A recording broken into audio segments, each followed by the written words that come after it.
Entonces, Sabemos si la escuchamos perfecto.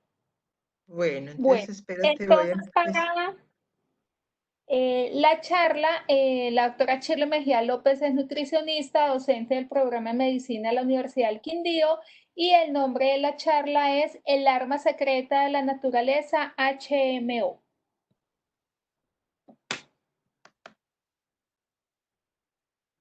Igual si tienen alguna duda, recuerden que se pueden comunicar al correo para que se puedan resolver. Igual estoy intentando dejar como los datos de cada ponente para que ustedes también tengan el contacto con ellos en dado caso de que más adelante requieran alguna información, pues puedan contar con ellos desde el comienzo. ¿Me Bueno, estás viendo la presentación?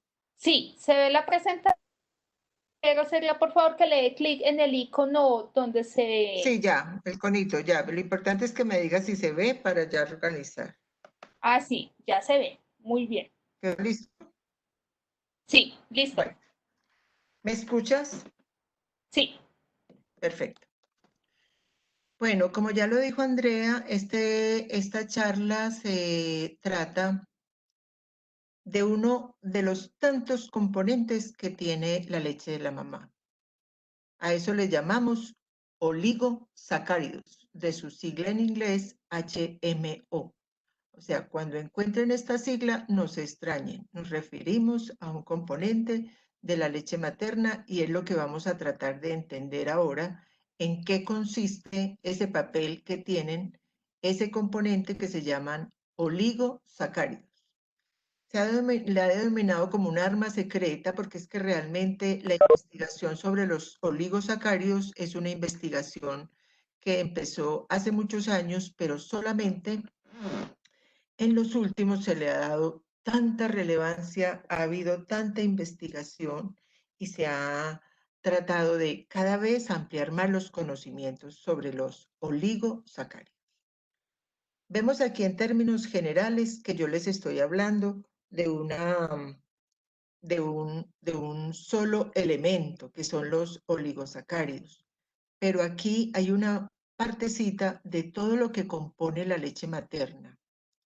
Voy a tratar de hacer una charla muy práctica, muy aplicable al área clínica, que nos sirva como para entender estos aspectos de la leche humana y que podamos de alguna manera, en los términos apropiados, orientar toda nuestra educación hacia el conocimiento de tantos elementos de la leche materna que tienen un papel súper ventajoso para la salud del recién nacido, de los lactantes y para el futuro, inclusive hasta la edad adulta.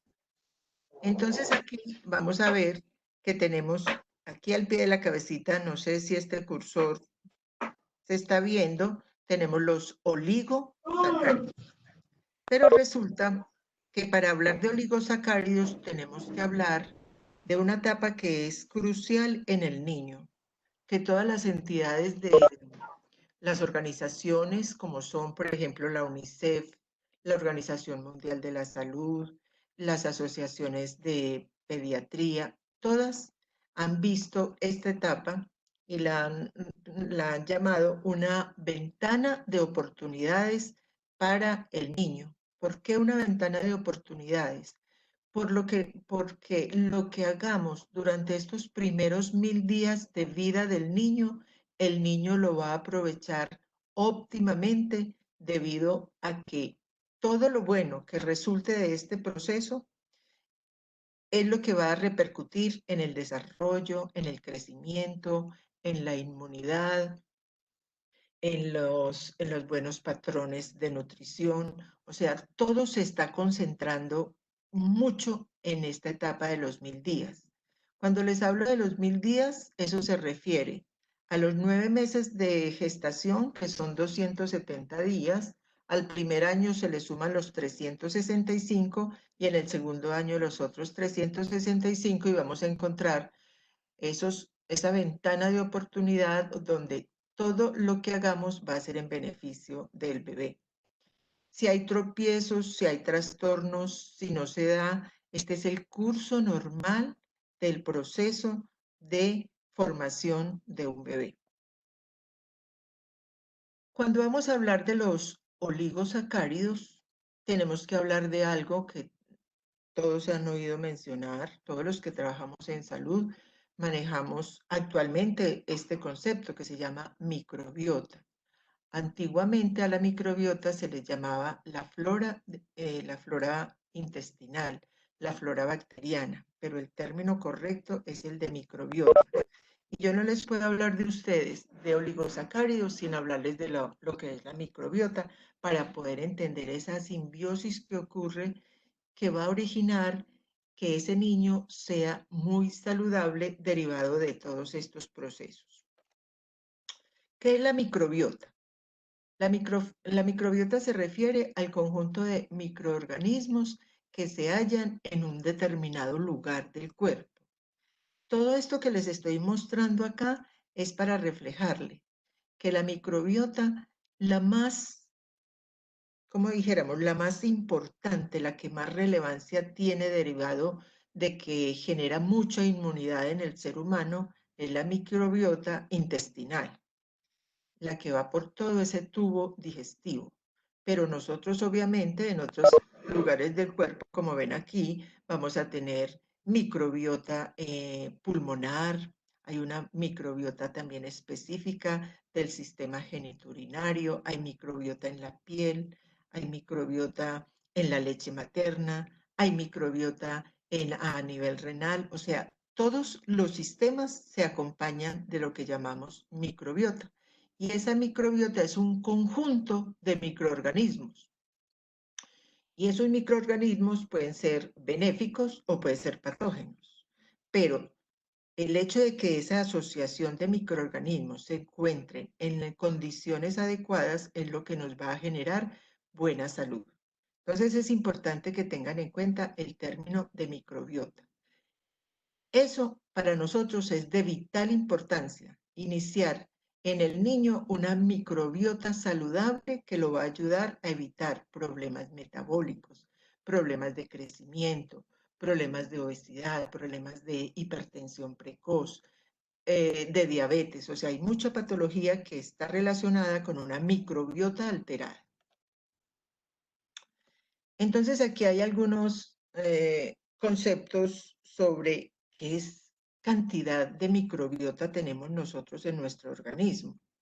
Y parece mentira, pero las células del cuerpo apenas representan el 10% en células humanas. Esas células humanas se llaman también células que representan los genes en el cuerpo humano.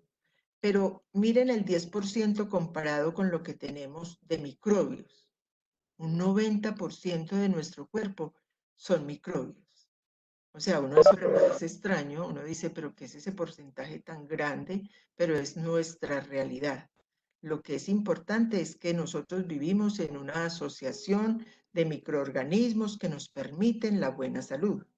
Entonces, todo lo que estoy hablando es para que entendamos más adelante la importancia de la leche materna en nuestro microbioma humano y muy específicamente en el de la vía intestinal. Entonces decimos que el microbioma es 140 veces más grande que el genoma humano. Eso ya es mucho decir con relación a esta parte. Cada ser humano tiene su propio genoma. Cada ser humano también va a tener un perfil muy claro de lo que son sus microorganismos, su microbiota. Más o menos 22.000 genes humanos tenemos y más de 8 millones de genes en forma de microbioma. Si esto es tan superior a los genes humanos, entonces decimos que por cada gen humano hay 360 no humanos, que son los que se refieren a los microorganismos. 100 billones de células bacterianas y más de 1000 especies diferentes y cada vez están encontrando más porque cada vez la investigación se ha ampliado. Lo del microbioma realmente apenas en el año 2007 se empezó a hacer énfasis en esto y fue el Instituto Nacional de Salud en Estados Unidos los que empezaron el inicio de la investigación y de esto han salido unos resultados que nos han dejado impactados porque tiene el microbioma una amplia repercusión en la salud de los individuos. Bueno, entonces hablando ya de la microbiota humana, lo que más importante es tener en cuenta que cuando la mamá está amamantando, la mamá ejerce una comunicación entre el ambiente materno y el ambiente fetal. Y esa comunicación entre estos dos seres es lo que va a determinar la microbiota del recién nacido. Vale la pena aclarar que todas las microbiotas de los diferentes sistemas son los que van a formar el microbioma humano, es la suma de todos ellos. Cuando se altera esa microbiota, hablamos de que hay una disbiosis. O sea, lo saludable es que estemos en simbiosis, en armonía, en comunicación, en que propendan más las bacterias beneficiosas, pero por muchas circunstancias nosotros podemos originar mucha disbiosis con relación a nuestra microbiota y eso va a ejercer unos aspectos muy negativos. Me parece importante que tengamos en cuenta estos conceptos, porque aquí todo lo que les voy a hablar es para llegarles, para que lleguen a entender que ese alimento tan sublime del cual todos hablamos, que es la leche materna, es un alimento, y miren que desde Hipócrates, entre los años 460 y 377 antes de Cristo, ya Hipócrates nos decía, haz que tus alimentos sean tus medicinas y que tus medicinas sean tus alimentos. Esta es una frase muy sabia que de muchos siglos atrás se habló de ella y lo dijo Hipócrates, pero que todavía lo seguimos recalcando porque desafortunadamente estos conceptos como que todavía no lo hemos podido entender muy claramente. Y entonces es así como a veces en vez de alimentos utilizamos comestibles que no nos facilitan ni nos ayudan a nuestra salud.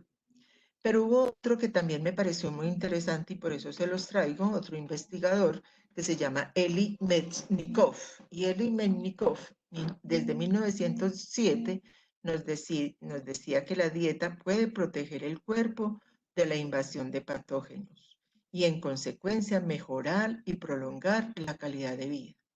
Esto tan simple que él lo dijo es lo que tratamos día tras día todos los profesionales, los de salud, diferentes áreas, todos tratamos de que esto mejore para que tengamos muy buena salud, porque el hombre muere por la boca, por no cumplir con estos preceptos.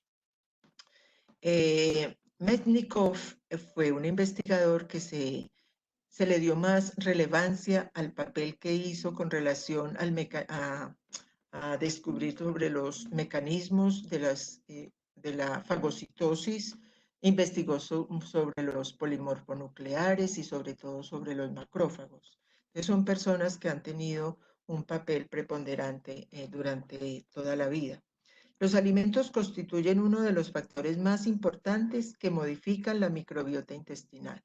Entonces, vuelvo y insisto, es a través de esos alimentos, no es el único factor. La microbiota tiene que ver con aspectos multifactoriales, pero son los alimentos y el tipo de alimento que se reciba óptimamente, que corresponda a esa etapa, ya sea del recién nacido, ya sea del prematuro, ya sea del lactante y en todos los demás procesos fisiológicos, que se reciba realmente lo que corresponde para optimizar la salud. ¿Para qué nos sirve la microbiota intestinal? Ella tiene muchas funciones, muchos roles. La microbiota tiene que ver sobre todo con la protección contra invasión de patógenos. O sea, nuestro sistema inmune se defiende a través de la microbiota.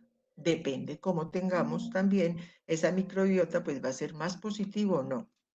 La microbiota también sirve para todo lo que está relacionado con nuestra nutrición, porque ella participa en procesos metabólicos, ella participa en procesos de degradación de nutrientes, de producción de energía.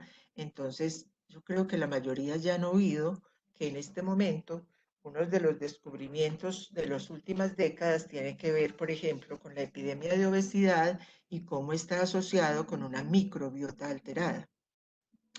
Entonces, la respuesta inmune tiene que ver el neurodesarrollo y el metabolismo, y veamos aquí algunas funciones que son relevantes con relación a esa microbiota.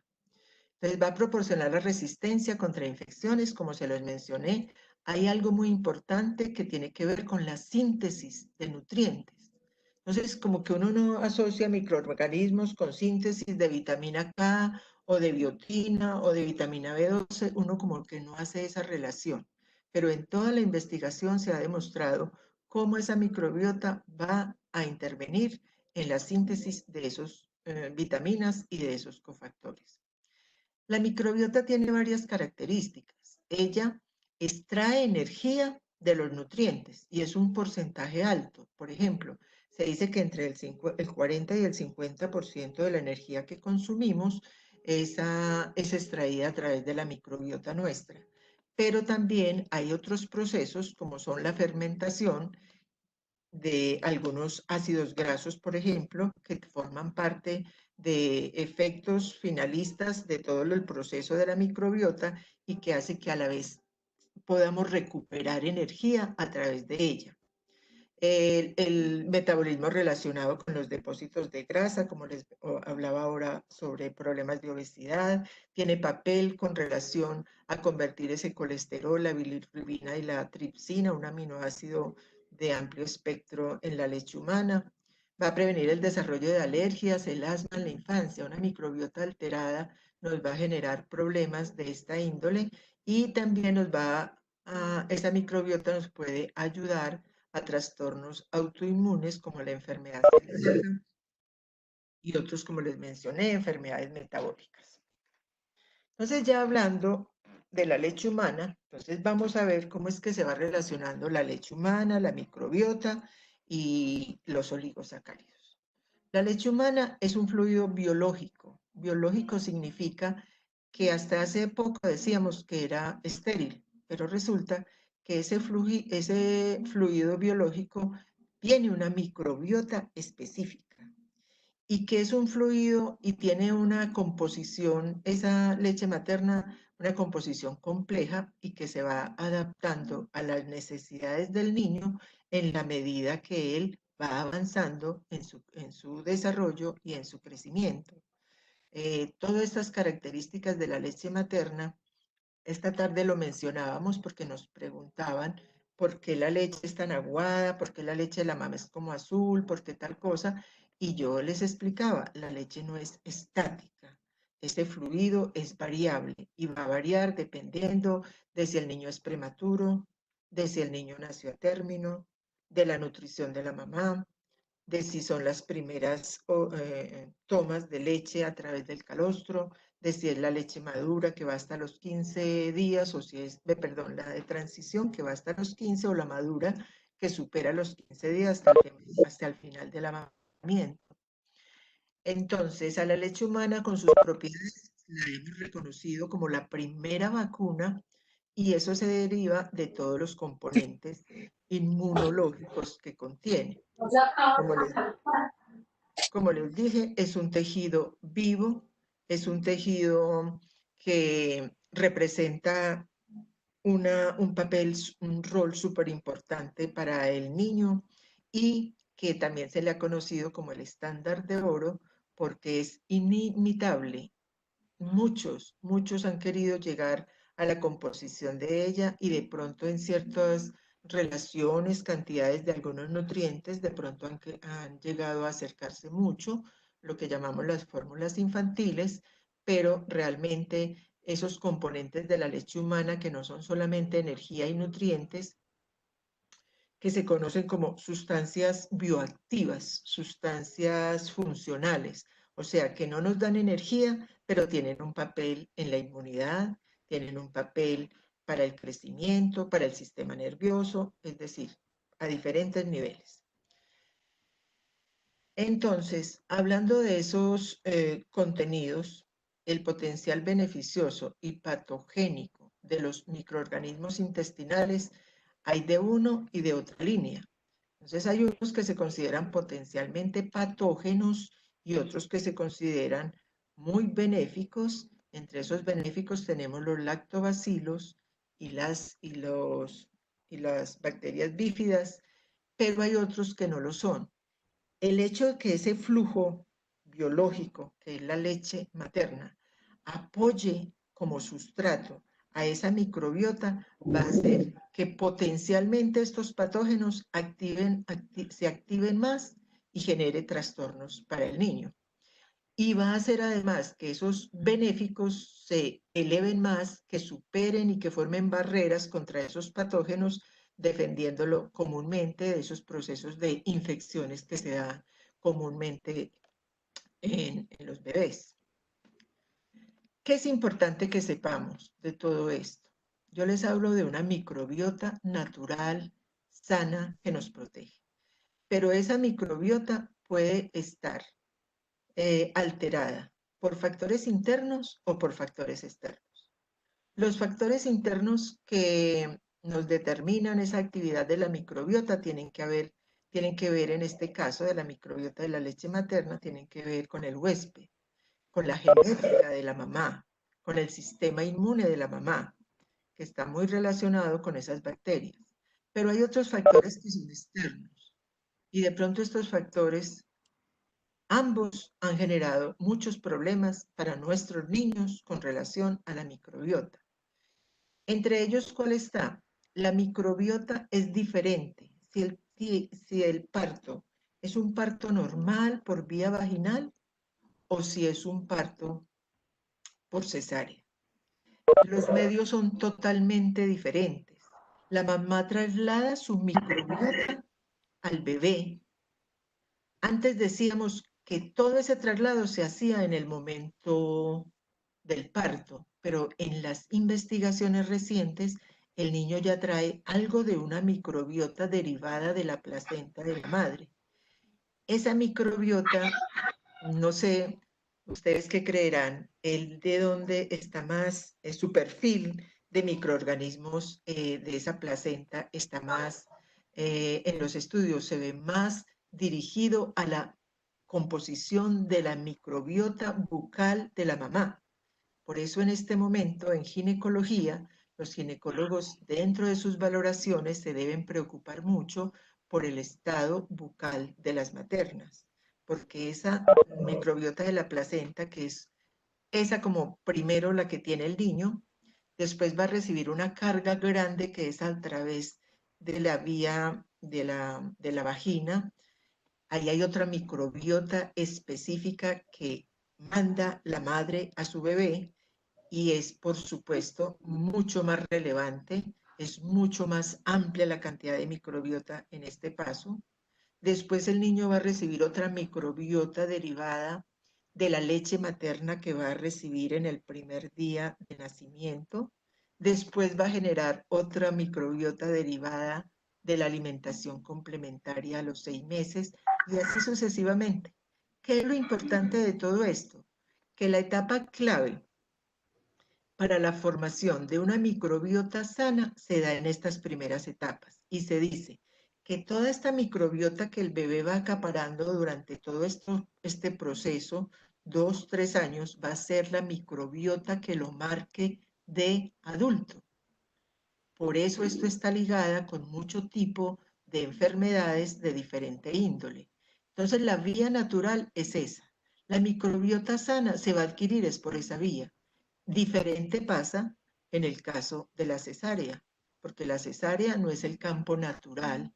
La cesárea se utiliza el medicamento, es un campo extraño, hay uso de muchos antibióticos y todo este tipo de elementos van a marcar diferencia grande entre la microbiota de un bebé nacido por un parto normal o de un bebé nacido por una cesárea.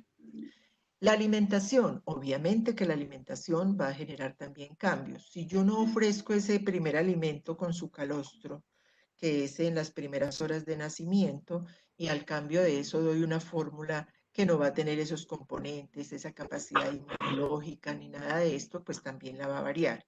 la exposición al medio ambiente, los quirófanos, el uso de antibióticos, todo esto.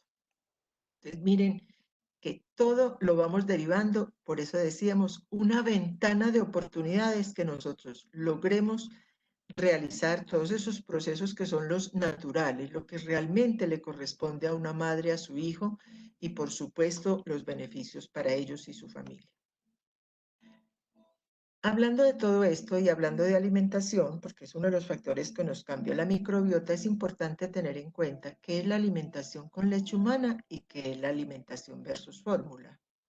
Entonces, los niños nacidos por parto natural y amamantados forman una microbiota derivado de esto.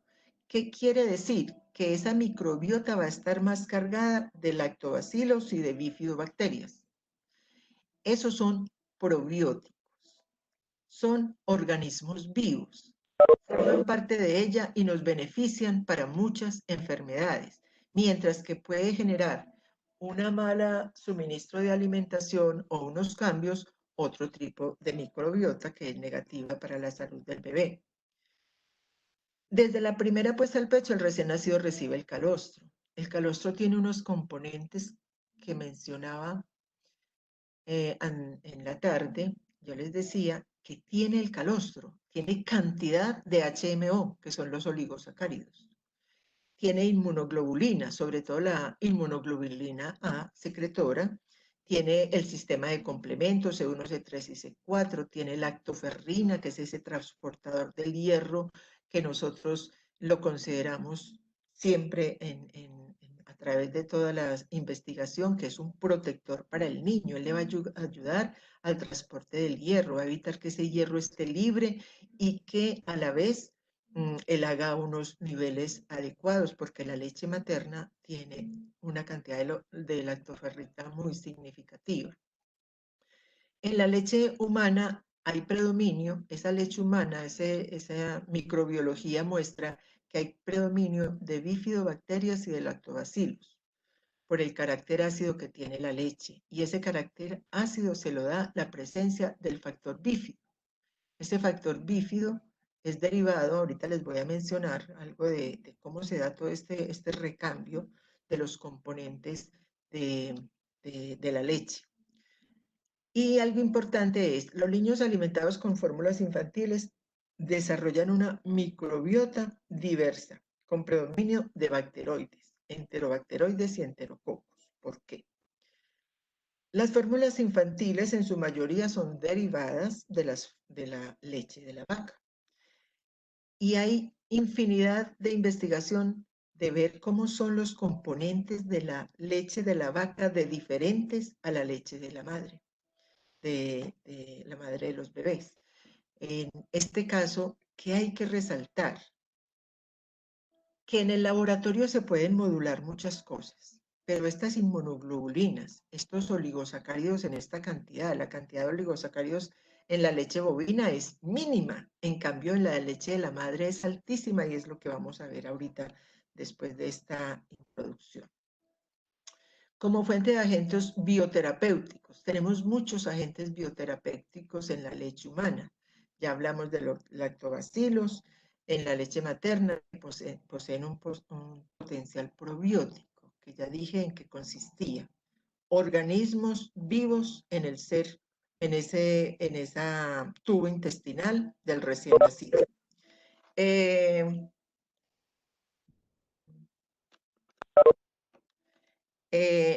Perdón un minutico, que me dice que se me está acabando la batería. Perdónme un momento. Tranquila.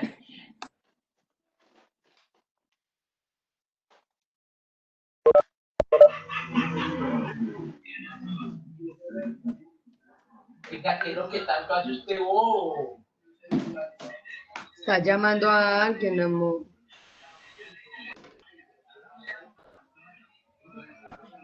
Ah, bueno, Vane, hágale pues todo bien. Siempre fue donde Adriana. Espere que voy a dar una vuelta, espere. Espere que voy a dar una vuelta. Cierren los micrófonos, por favor. No, nada. Termino por mencionarle lo siguiente. reduce este tipo de, conocido como los agentes bioterapéuticos. Los agentes bioterapéuticos que contiene la leche humana forman parte de esas sustancias benéficas que hemos venido mencionando. Pero aquí, en este gráfico, lo que les quiero resumir es que de todo lo que inicialmente les mostré, voy a hablar de estos oligosacáridos. Porque primero hablo de la microbiota y dónde van a llegar esos oligosacáridos de la leche materna a esa microbiota. Que es importante que sepan que el tejido o la glándula mamaria tiene una producción importante de leche materna, pero que ella va a tener un perfil muy específico dependiendo de qué, dependiendo de la edad de gestación, ya les mencionaba, de si es una gestante a término o si es una gestante de un prematuro. También hay algo muy importante, lo que mencioné ahora, la vía del parto. Es importante de dónde es esa madre. Las regiones determinan un perfil en la madre y no es la misma la composición, por ejemplo, de los oligosacáridos de la leche materna de las esquimales con relación a la mujer colombiana o la del litoral atlántico. Todas las regiones también van a marcar ese medio ambiente donde esté la madre, va a marcar muchas características específicas para esos oligosacáridos. La genética materna también, obviamente, la alimentación de la mamá, y de ahí van a salir esos oligosacáridos a ir a hacer sustrato de la microbiota. Entonces, cuando esa microbiota que se genera entre esa conexión entre la madre y el bebé es saludable, vamos a encontrar muchos beneficios con relación a la salud del niño. Pero si hay situaciones aberrantes con esa microbioma, pues también vamos a desencadenar alteraciones del sistema inmune, alteraciones del metabolismo, problemas de la nutrición, ya sea desnutrición, ya sea obesidad y todos estos aspectos. ¿Qué son esos oligosacáridos? Eso que produce esa mamá en la leche. Los oligosacáridos son carbohidratos. Los carbohidratos, así de una manera muy simple, les voy a decir, los carbohidratos se clasifican en carbohidratos sencillos o monosacáridos y los otros en la segunda escala se llaman oligosacáridos y en la última escala se llaman polisacáridos. Entonces mire que son 3 grupos, pero vamos a hablar de esos que están en el punto intermedio, que se llaman oligosacáridos.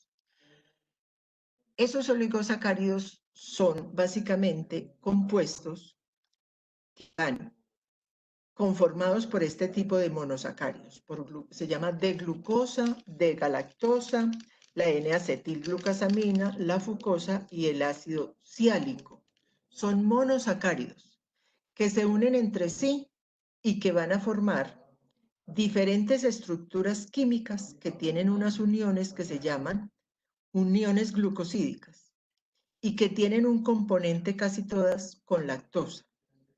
Ese tipo de estructura química, vamos a ver qué es lo que va a generar. Va a generar que esos productos, que como le dije que como le dije son carbohidratos, pero que es un carbohidrato no digerible. Mientras que cuando comemos papitas, nos comemos la arepa, el arroz, el pan, todo ese tipo de carbohidratos, uno los digiere, los desdobla, generan energía. El papel de estos no es tanto generar energía, es de servir de sustrato en una forma muy particular para que atraviesen todo el tubo digestivo, inclusive llegando al colon y apareciendo en las heces intactos. Eso es algo muy particular de los oligosacáridos que se conocen como prebióticos. Es importante también que sepan que los oligosacáridos en la leche materna son muy, muy abundantes. Tenemos más de 200 oligosacáridos. Y esos oligosacáridos, como les decía, son muy variados porque se forman diferentes estructuras químicas con esos monosacáridos que les mencioné ahora. Y de ahí se va a derivar el principal sustrato para la microbiota del niño. La presencia y la cantidad de esos oligosacáridos en la leche humana está determinada genéticamente. Es la genética de la madre la que va a derivar una cantidad y una calidad de oligosacáridos, que tendrán perfiles distintos dependiendo de lo que les mencioné, de la madre, quién es la mamá, es una mamá que tuvo un niño prematuro, que lo tuvo a término, todas esas características que les he venido mencionando tienen que ver con eso. Y todo ese componente de oligosacáridos es lo que ha demostrado eficacia real para este tipo de bacterias como Streptococcus pneumoniae, Helicobacter pylori, Escherichia coli y virus de la gripa. Entonces, todo esto tiene una importancia clave. Por ejemplo, uno dice el virus de la gripa. Pues claro, un bebé que tenga un componente en su alimentación que haya sido rico en oligosacáridos, el efecto mayor de esos adultos, el niño va a ir a un donde debe defenderse de todo eso que lo ataca en el medio al estar en contacto con otros grupos de niños, y que lo más común en ellos es que... Entonces, el oligosacárido tiene un efecto prebiótico. Prebiótico significa que él va a ir a los probióticos y que es un carbohidrato complejo de un orden intermedio, como les acabé de mencionar. ¿Dónde se sintetizan esos oligosacáridos? En la glándula mamaria y específicamente en esos glandulares. Ahí se ocurre una gran síntesis de esa variedad. Les dije ahora que eran aproximadamente hasta 200. Y la concentración varía entre las mujeres. ¿Qué pasa con los oligosacáridos en el calostro? Miren esta información que no la podemos dejar pasar ligeramente. El calostro es lo que más contiene oligosacáridos. Por eso un bebé no se puede de ese elemento. En un litro de leche materna podemos encontrar hasta 20 o 25 gramos de oligosacáridos.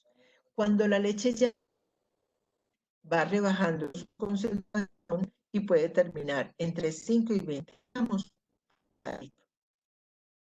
Es el componente sólido de la leche materna. Esto es muy importante. Es el tercer componente. ¿Por qué? Porque el primer componente en la leche de la mamá es la cantidad de lactosa que tiene, que es un carbohidrato también del grupo de los disacáridos. Y en segundo puesto están los lípidos o las grasas, que son esenciales. Y en tercer puesto, en cantidad, vienen a estar los oligosacáridos. Es de 100 a 1000 veces mayor en la leche materna que en la leche de la vaca. Por eso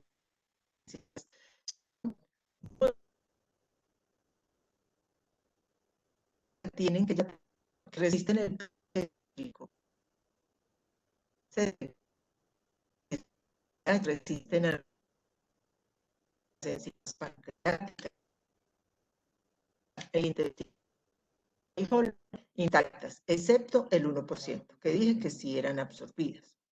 La gran por la microbiota intestinal o excretados sin cambios durante todo el proceso. Por lo tanto, por eso decimos que ellos tienen unas acciones locales y sistémicas en el tracto gastrointestinal. Tiene la función prebiótica que estimula el crecimiento de la microbiota intestinal. Yo creo que esto es lo que más he investigado, pero les voy a contar así, para no alargarnos mucho, que ya cada vez sale más investigación sobre el papel de esos oligosacáridos. Por ejemplo, ¿qué han encontrado con relación al sistema nervioso? Cuando esas estructuras que les mencioné se unen para conformar diferentes moléculas, ¿eso qué hace? ¿Qué se ha visto? Que han cogido las estructuras y las han analizado. Les hablé de uno de esos componentes que es el ácido ciálico. Y en algunas de esas estructuras, cuando hay uniones de dos ciálicos con otro tercero, ese ácido ciálico, al iniciar su hidrólisis en el intestino, ha tenido un efecto importante porque queda liberado y va a la barrera hematoencefálica. Y al atravesar esa barrera va a generar como una especie de sustrato para ese tejido nervioso. Entonces eso ha sido de vital importancia y por eso se le está asociando a algunas enfermedades del sistema nervioso con la importancia que tiene el papel de este carbohidrato complejo que son los oligosacáridos. Hay muchos estudios que publicaron ahora en febrero. Es un estudio de la y el asocio con el Children's Hospital de Los Ángeles y se hizo en 50 madres y en sus bebés. Se analizó la composición y la frecuencia con que se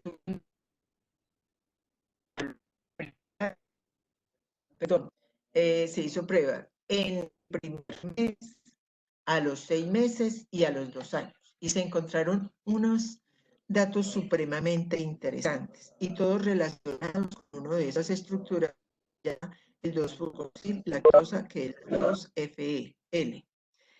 Ese elemento fue ahora el liberarse esa sustancia y por la circulación hasta la barrera hematoencefálica. Pero también hay otras esto y el beneficio para los niños que tienen deficiencias nutricionales, que no que tienen problemas de déficit nutricional, están en riesgo nutricional, o que por el contrario también tienen problemas de obesidad infantil con el carbohidrato. Para concluir, ¿qué les digo? Las conclusiones, pues las más grandes, así, esto es impresionante lo que hay en encontrar bibliografía sobre los oligosacáridos y cada uno de los roles que le han encontrado el carbohidrato no digerible. Entonces, para que concluyamos, tienen efecto prebiótico y adhesivo, porque impide esos pegue y o micro que llamamos las disbiosis. Tienen papel antiinflamatorio, inmunomodulador y efectos directos sobre las células epiteliales. La realmente le genera a ese hijo un nuevo campo biológico que es de lo que llamamos el microbioma. Lo que más va a nutrir esos oligosacáridos son esos dos probióticos que son claves en el niño, que son las bifidobacterias y los lactobacilos. Esto es florecer estas bacterias benéficas para que se pueda defender. Una microbiota saludable repercute en la adecuada capacitación de ese sistema inmunológico en el niño y el oligosacárido tiene un impacto grandísimo para que se genere este proceso. De todo esto es una mínima parte de todo lo que se le ha encontrado benéfico a la leche materna. Es el óptimo alimento, el estándar de oro, como dijimos. Entonces, a la manera nuestra, este tipo de conocimientos y todo para nosotros los de salud es importante revisarlo, ampliarlo, irlo profundizando, porque entre más revisemos esto nos vamos a encontrar más argumentos para de alguna manera llevarle esa educación a las mamás en una forma sencilla, en una forma muy clara, pero que ellas de verdad no miren solamente el momento actual, sino que miren a corto, a mediano y a largo plazo tantos beneficios que pueden encontrar en la salud de sus hijos si se le da el alimento que le corresponde, que es la leche materna.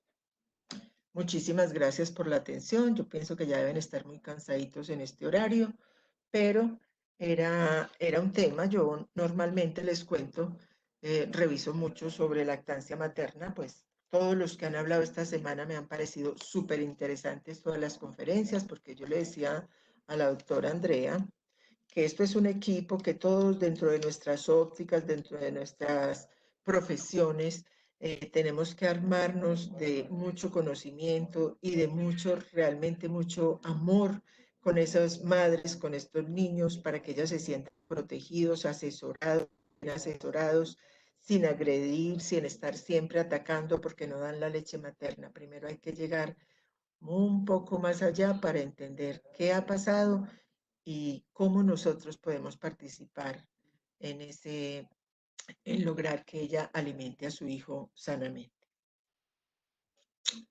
Doctora Guzmán. Doctora, muchísimas gracias. Realmente siempre es un agrado escuchar todos los aportes que usted realiza.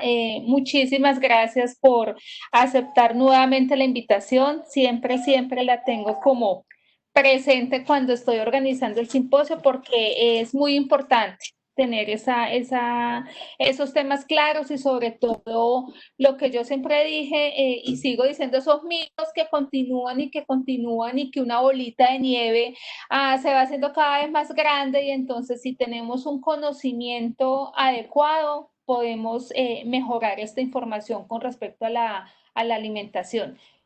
Muchísimas gracias. Ojalá el próximo año pueda ser presencial y si no, pues ahí organizamos algo también. Luchamos a ver cómo llegamos, de alguna manera llegamos. Bueno, si no ¿hay preguntas o no hay preguntas? No veo, ¿hay alguna pregunta? No veo. No hay preguntas. Que muchas gracias, que muy interesante pues la charla. Muchas gracias. Con mucho gusto. Muchísimas gracias. Les comento brevemente, mañana finalizamos el simposio.